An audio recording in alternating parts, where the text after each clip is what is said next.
Alors, petit article concernant la Zoé, qui en Allemagne revoit au catalogue une Zoé Z40. Mais, vous allez voir, c'est un peu spécial. Renouvelée l'an dernier avec une batterie de 52 kWh, la Citroën Star de Renault est toujours proposée en Allemagne en configuration 41 kWh, une version plus abordable susceptible de bénéficier d'une plus grande longévité. 41 ou 52 kWh si la Zoé est proposée qu'avec sa grosse batterie en France et dans une grande partie des pays d'Europe, elle est dispo en Allemagne dans une config 41 kWh. Nommée Z40, cette version est réservée à la finition d'entrée de gamme Life équipée du moteur R110. Sur le marché allemand, elle permet à Renault de positionner sa citadine électrique sur un prix d'appel plus compétitif. En achat avec location de batterie, la différence est de 2000 € entre les deux batteries à finition et motorisation équivalente. En location intégrale, le constructeur communique sur une offre débutant à partir de 149 € par mois, forfait batterie compris. En autonomie, la nouvelle Zoé Z40 est forcément moins performante que celle équipée du pack Z250, comptée 317 km en cycle du WLTP, soit 25% de moins que les 385 annoncés sur la batterie 52. Donc là, vous avez le détail. Vous avez le prix, évidemment, 2000 € moins cher. Mais par contre, là, vous allez voir que c'est pas la batterie de base qu'il y avait sur la Z240. La batterie serait bridée, tout simplement.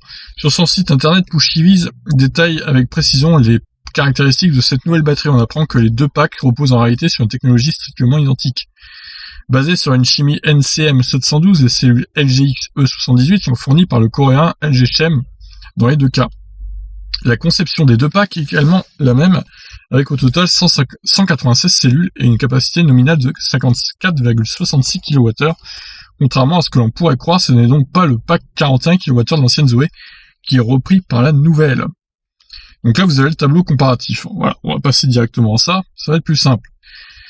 Alors, ancienne Zoé Z240 avait une capacité nominale de 45,61 kWh, c'est très précis pour le coup.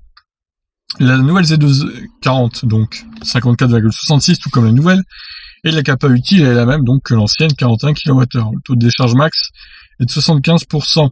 Donc là, comme ils disent, il est considérablement plus élevé que celui de la petite limitée à 75. Le taux de décharge jouant un rôle important dans la durée de vie d'une batterie, il y a donc fort à parier que la dégradation du pack Z240 bridé sera plus progressive que celle du Z250 normal.